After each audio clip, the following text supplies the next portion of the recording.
출애굽기 하나님의 구원 경영 시리즈 6번째 시간에 주시는 하나님의 말씀은 구약 성경 중에 출애굽기 4장 10절에서 16절의 말씀입니다. 구약 성경 86면이 되겠습니다. 구약 성경 86면 출애굽기 4장 10절에서 16절의 말씀을 봉독할 때 살아계신 하나님의 음성을 들으실 수 있기를 바랍니다. 모세가 여호와께 아뢰되 오 주여 나는 본래 말을 잘하지 못하는 자니이다.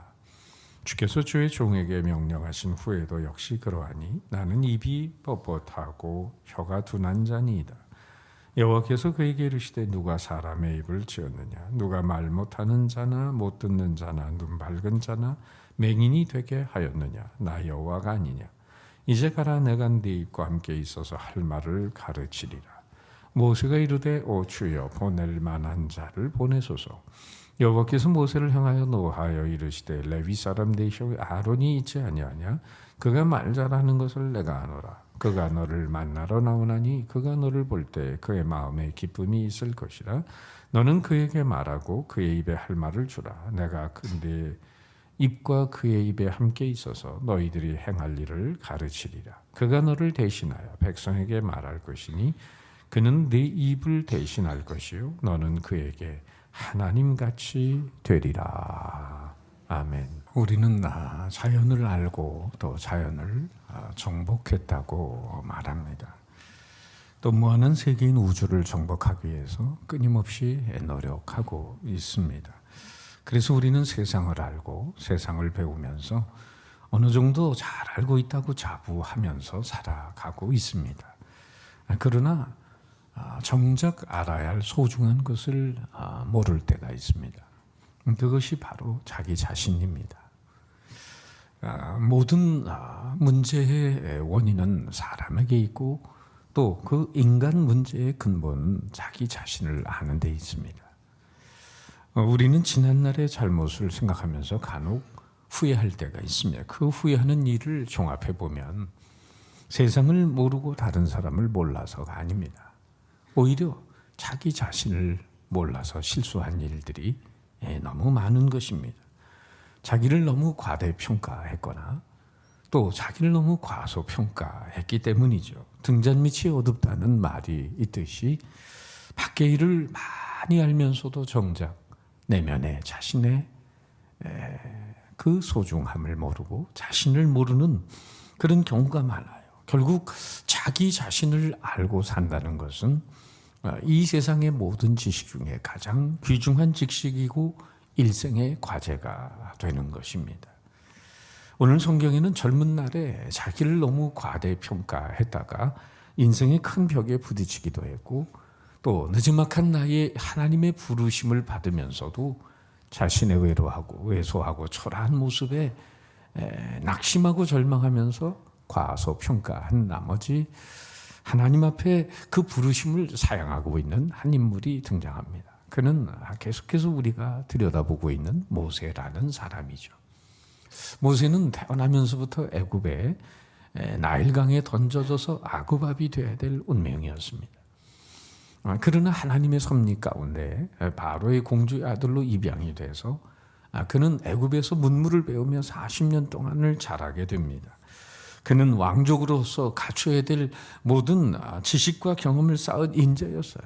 인간적으로 그는 자신감에 넘치는 그런 사람이었어요. 애굽인을 쳐 죽일 만큼 그는 동족에도 있고 의분도 있고 용기도 혈기도 있었던 사람입니다. 그러던 어느 날 모세가 자신의 동족을 위해서 애굽인 하나를 쳐 죽인 것을 계기로 미디안 광야로 도망치는 신세가 됩니다. 이드로의 집에 얹혀 살면서 그 딸 시바라와 결혼을 하고 그는 40년 동안 목자의 삶을 살아갑니다. 왕궁에 살던 사람이 시골뜨기로 그렇게 초라한 모습으로 살아가니 자신의 그 마음이 얼마나 비참하게 느껴졌을까요?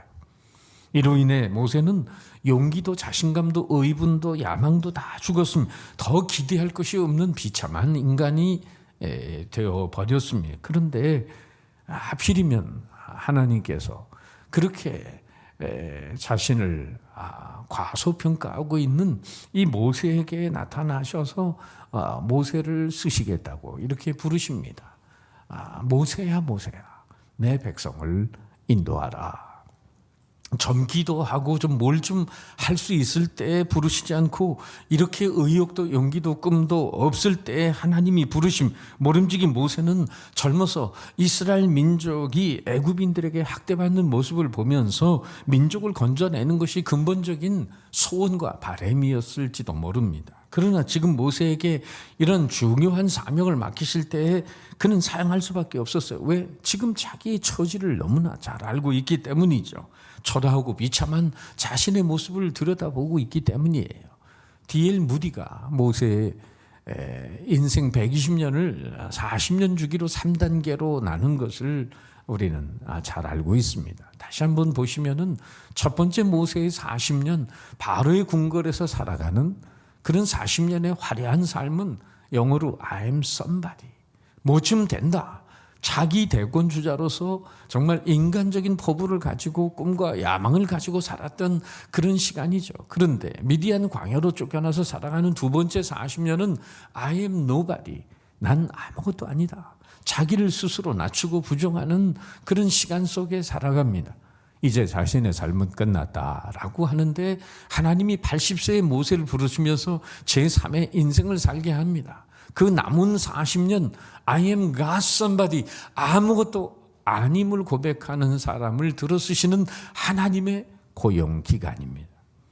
여러분, 이런 모세의 생애를 들여다보면은 하나님은 스스로 할 수 있다고 자부하는 사람을 쓰시는 게 아니라 할 수 없다고 하는 사람을 쓰고 계십니다. 왜 그렇습니까? 자기 의지, 자기 능력, 자기 경험이 앞서가는 사람은 하나님의 능력이 그 삶 가운데 비집고 들어갈 자리가 없어요.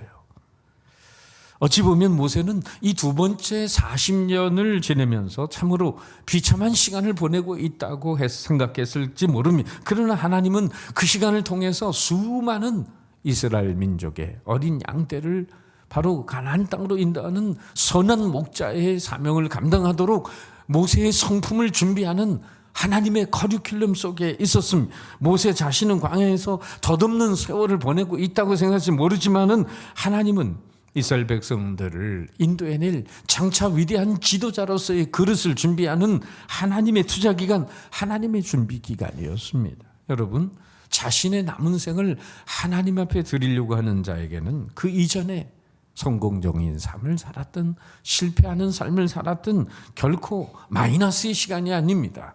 그 경험과 지식과 재능, 심지어 쓰라린 실패의 경험마저도 하나님의 손에 들려서 다 소중하게 쓰임받게 되는 줄 믿으시기 바랍니다.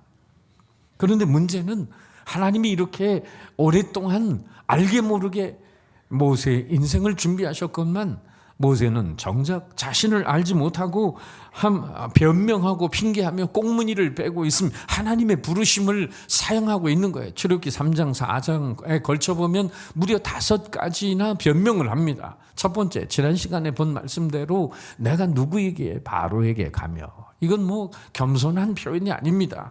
그저 내가 누군데 감히 누구이길래 그런 일을 하겠습니까? 하나님의 부르심에 대한 불신앙적인 태도를 보입니다. 난 부적합한 존재입니다. 난 그런 일을 도저히 스스로 할 수 없습니다. 불가능합니다. 두 번째, 그는 너를 보낸 자의 이름이 무엇이냐고 하리니 내가 무엇이라고 그들에게 말하니까. 사람들이 내가 갔을 때 묻기를 도대체 너를 보낸 자가 누구냐라고 물을 때 내가 하나님에 대해서 어떻게 얘기를 하겠습니까? 세 번째 변명, 출애굽기 4장 1절에 있어요. 그들이 나를 믿지 아니하며 내 말을 듣지 아니하고 이르기를 여호와께서 내게 나타나지 아니하셨다 하리이다. 즉 사람들이 자기를 믿어주지 않을 거라는 거죠. 불신을 두려워하고 있습니다. 네 번째, 오늘 본문에 나온 변명은 주여 나는 본래 말을 잘하지 못하는 자니이다 하고 말주변이 없음을 핑계대고 있습니다. 그리고 한 가지 더 발견하는 다섯 번째 변명은 주여 보낼 만한 자를 보내소서.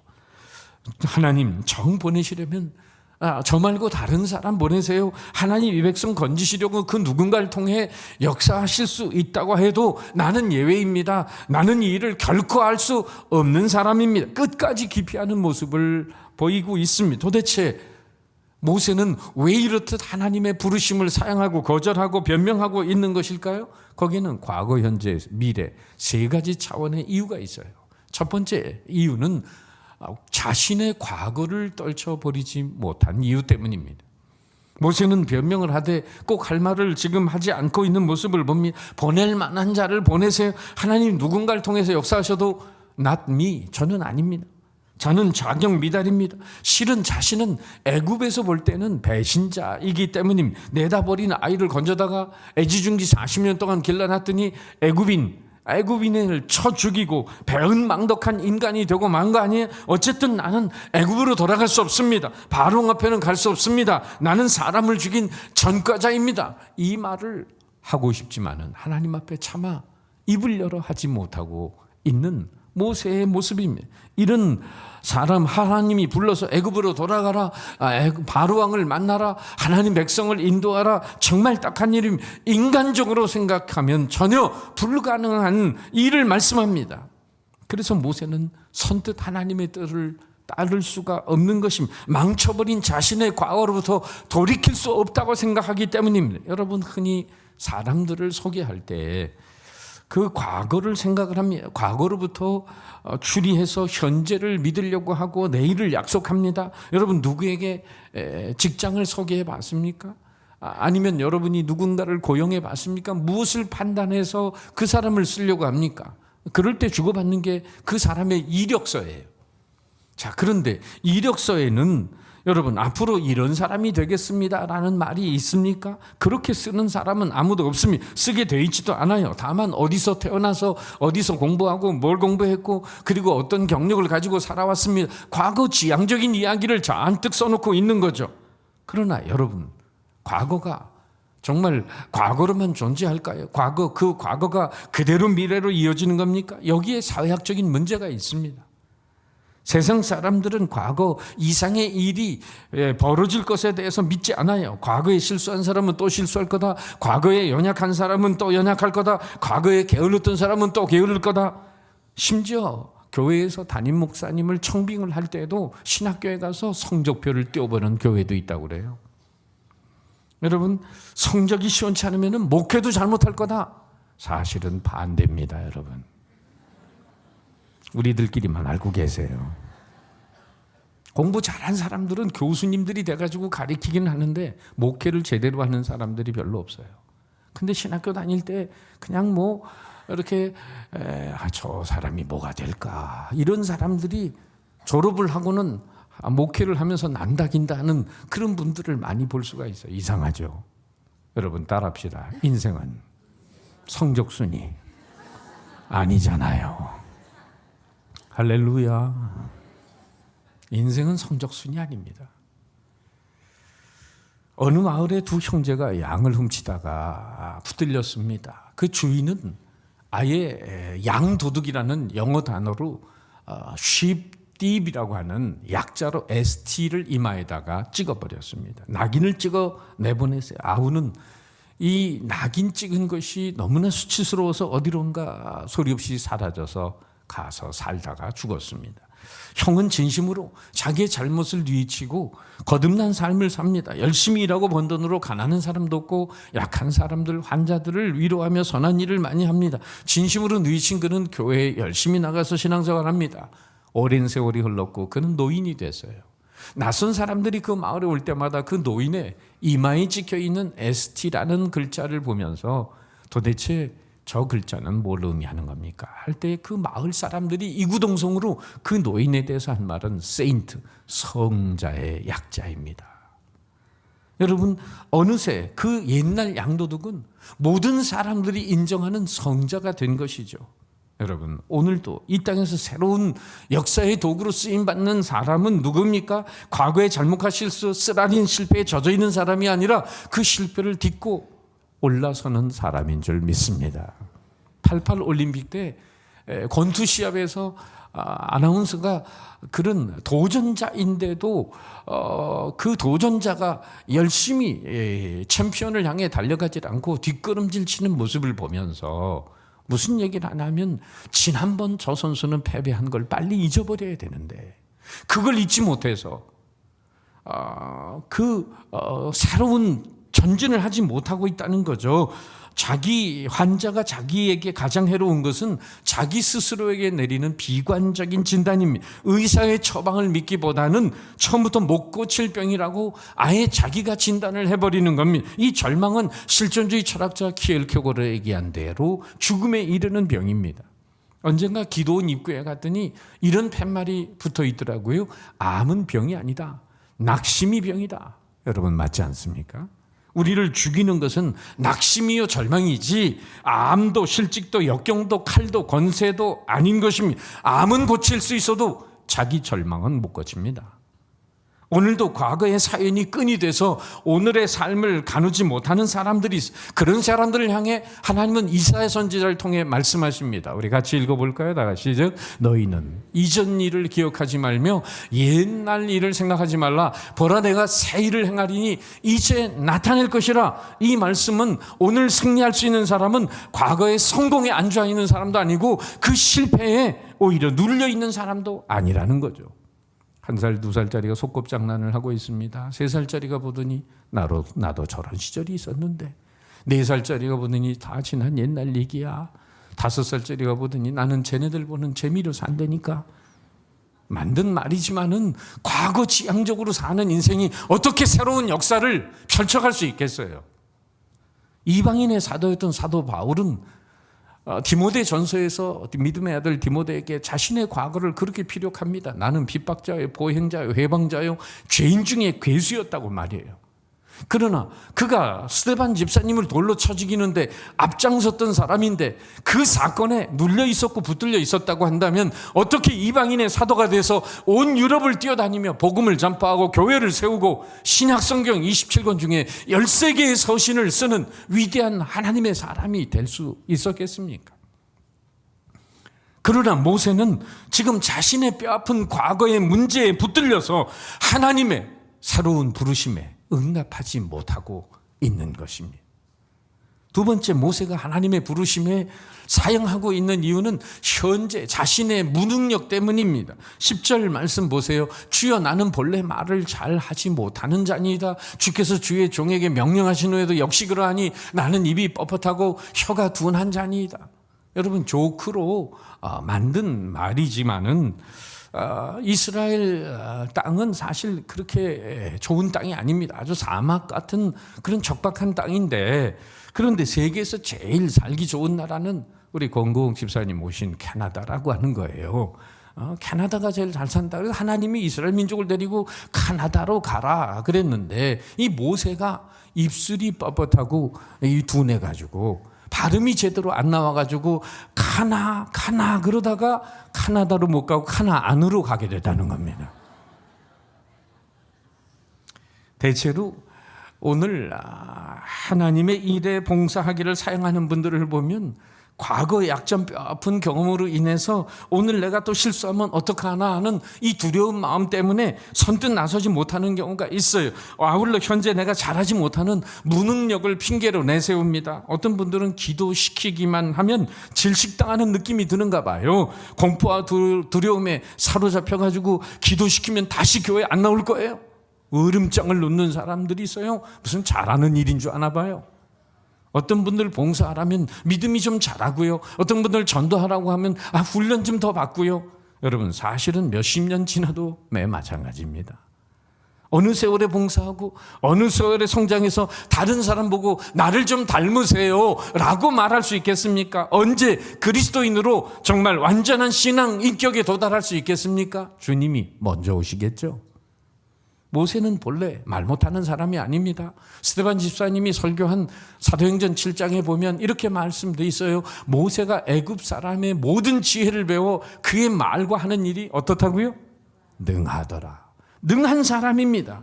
애굽인을 쳐진 후에 동족에게 거절당하고 바로에게 쫓김을 당합니다. 그리고 미디안 광야로 가서 도피한 지 40년의 생활을 살았기 때문에 자신감을 모두 상실했어요.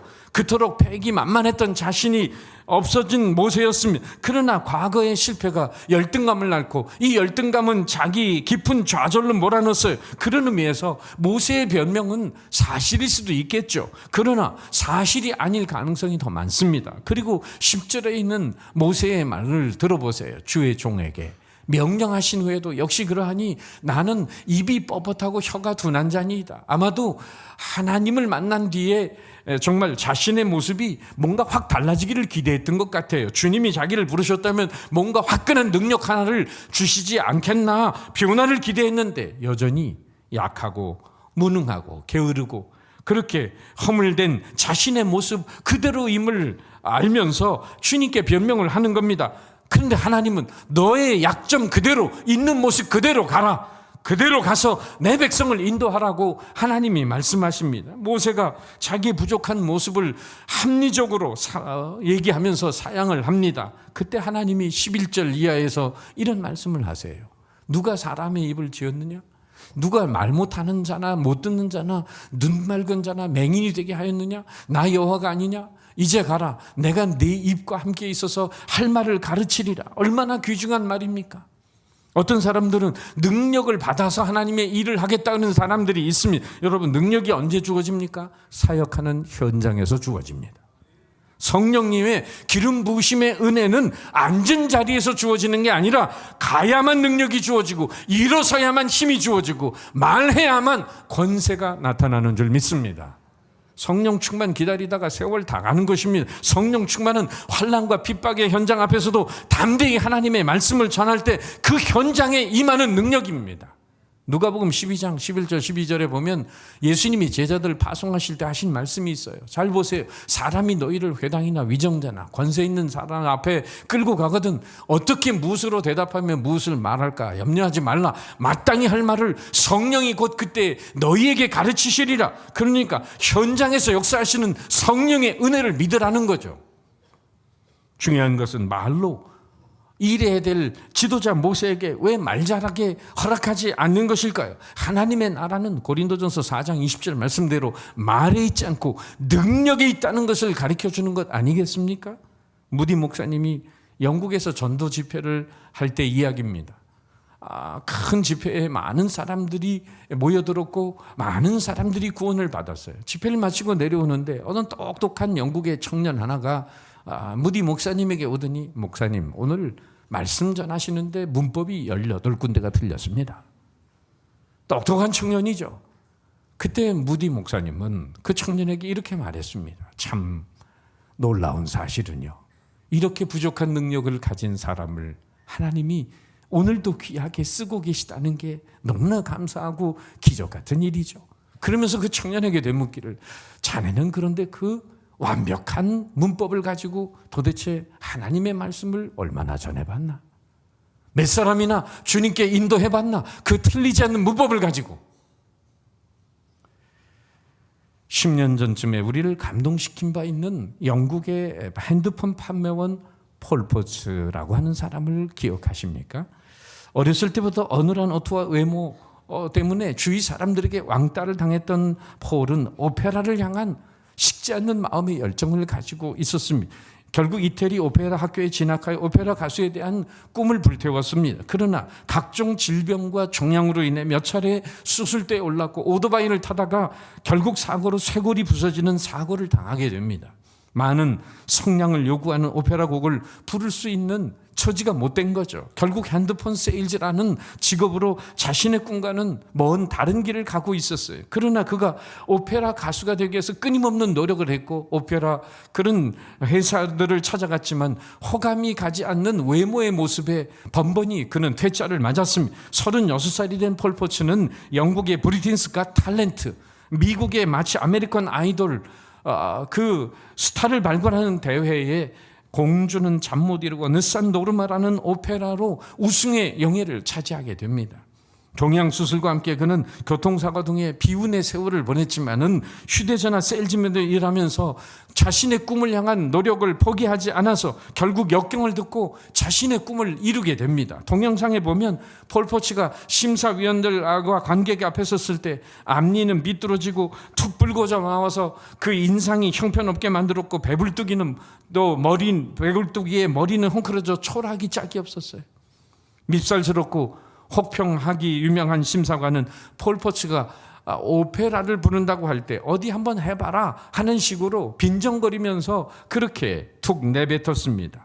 하지만 노래가 시작되고 폴 포츠의 목소리는 귀를 다시 씻게 만드는 음색과 엄청난 성량으로 관객들은 우레와 같은 박수를 보냈고 심사위원들은 믿을 수 없다는 표정을 지었습니다. 한 여자 심사위원은 너무나 그의 노래에 감동이 돼서 눈물을 흘리지 않을 수 없었죠. 결국 폴 포츠는 우승한 뒤에 우승자에게 주어지는 그 상대로 영국 여왕 앞에서 노래하는 기회를 얻었고 세계적인 음반 회사와 음반 취입을 해서 500만 장 이상의 음반이 팔리게 되고 엄청난 돈을 벌게 되고 우리나라에도 여러 번 왔었습니다. 그가 보여준 감동은 편견과 좌절을 딛고 일어선 소시민의 꿈과 열정 그 자체였습니다. 그 영상을 오랜만에 다시 한번 보시기 바랍니다.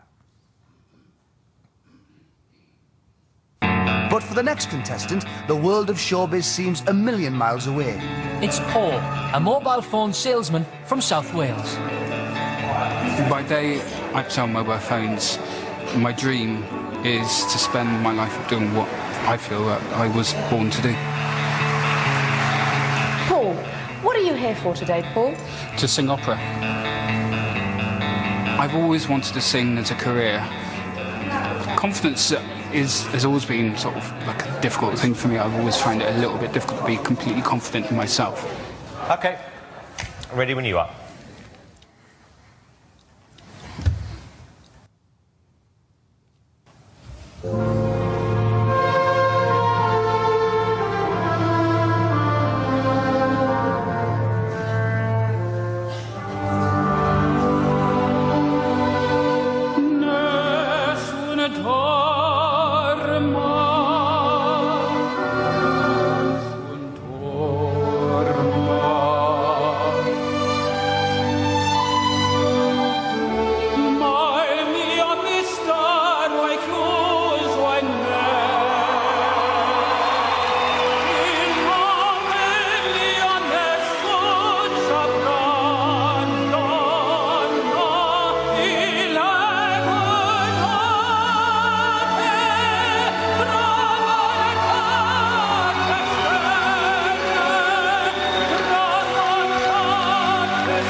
So you work at Carphone Warehouse, and you did that. I wasn't expecting that. No, neither was I. Okay, moment of truth, young man. Piers. Absolutely yes. Amanda. Yes. Paul. You are through to the next round.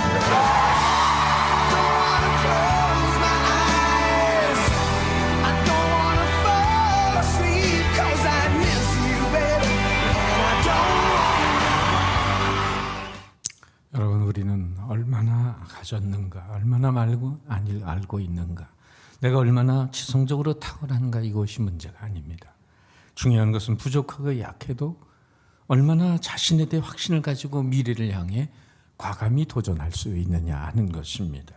오늘은 상황 어려워도 우리가 믿는 하나님을 얼마나 깊이 신뢰하며 주신 사명을 열심히 감당할 수 있느냐, 바로 거기에 하나님의 능력이 임하는 줄 믿습니다. 하나님은 그 입에 하나님의 말씀을 담아주시겠다고 했음에도 불구하고 모세는 끝내 사양하죠. 주여 보낼 만한 자를 보내소서. 하나님이 진노하면서 형 모세를 모세의 대언자로 세워주십니다. 하나님의 인내가 정말 대단합니다. 여러분, 사도 바울의 고백이 우리 모두의 고백이 될 수 있기를 바랍니다. 내게 능력 주시는 자 안에서 내가 모든 것을 할 수 있느니라. 그리고 모세가 변명을 하면서 하나님의 부르심에 사용한 또 한 가지 이유는 미래에 부딪힐 사실을 미리 염려했기 때문입니다. 바로 1절 말씀이죠. 그러나 그들이 나를 믿지 아니하며 내 말을 듣지 아니하고 이르기를 여호와께서 내게 나타나지 아니하셨다 하리이다. 바로 이렇다 할 믿을 만한 하나님이 나를 보내셨다는 증거가 없지 않습니까? 그럴 때 하나님이 세 가지를 보여주십니다. 출애굽기 4장 2절에서 9절 사이에 보면 지팡이를 던질 때 뱀이 되게 하고 또 다시 잡으니까 지팡이가 됩니다. 두 번째 품에 손을 넣으니까 문둥병이 바라고 다시 두 번째 넣었다 빼니 문둥병이 낫게 됩니다. 세 번째 나일강에 하수를 물을 채 육지에 부으니까 피가 되는 기적을 보여주십니다. 지팡이는 왕권을 의미하고 문둥병은 죄에 대한 하나님의 분노를 의미하고 또 강물이 피로 변하는 것은 자연계와 애굽을 지배하시는 하나님의 권세를 말하는 것입니다. 이 권세를 가진 하나님이 너와 함께 있다라고 증거를 주셨습니다.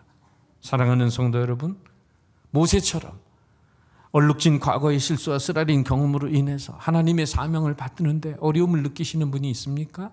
또 현재적인 무능력 때문에 내가 어떻게 하나님의 일을 감당할 수 있느냐고 그렇게 핑계하는 분이 있습니까? 아니면 미래에 부딪힐 일을 예상하고 주님께 충성을 회피하고 계신 분은 안 계십니까? 시편 기자의 말씀을 가슴에 담으시기를 바랍니다. 네 짐을 여호와께 맡겨버려라. 그가 너를 붙드시고 의인의 요동함을 영원히 허락하지 아니하시리로다.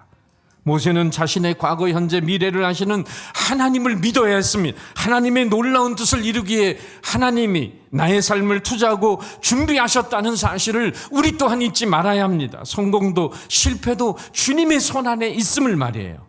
그리고 언제까지나 우리와 함께 하셔서 우리를 통해 역사하시는 전능하신 하나님을 신뢰하고 그 능력 안에서 우리 또한 헌신된 삶을 살아가야 합니다. 모세의 근본적인 문제는 무능함의 문제가 아니라 불신앙과 불순종이었습니다. 하나님이 찾으시는 사람은 유능한 사람이 아니라 유능하신 하나님을 믿고 순종하는 사람입니다. 마침내 모세는 순종하고 애굽으로 갑니다. 20절 말씀 다음 시간에 또 보겠지만 모세가 그의 아내와 아들들을 나귀에 태우고 애굽으로 돌아가는데 모세가 하나님의 지팡이를 손에 잡았더라. 우리도 주님이 부르시면 어디든지 믿음으로 순종하고 따라갈 수 있는 은혜가 있으시기를 주님의 이름으로 축원합니다.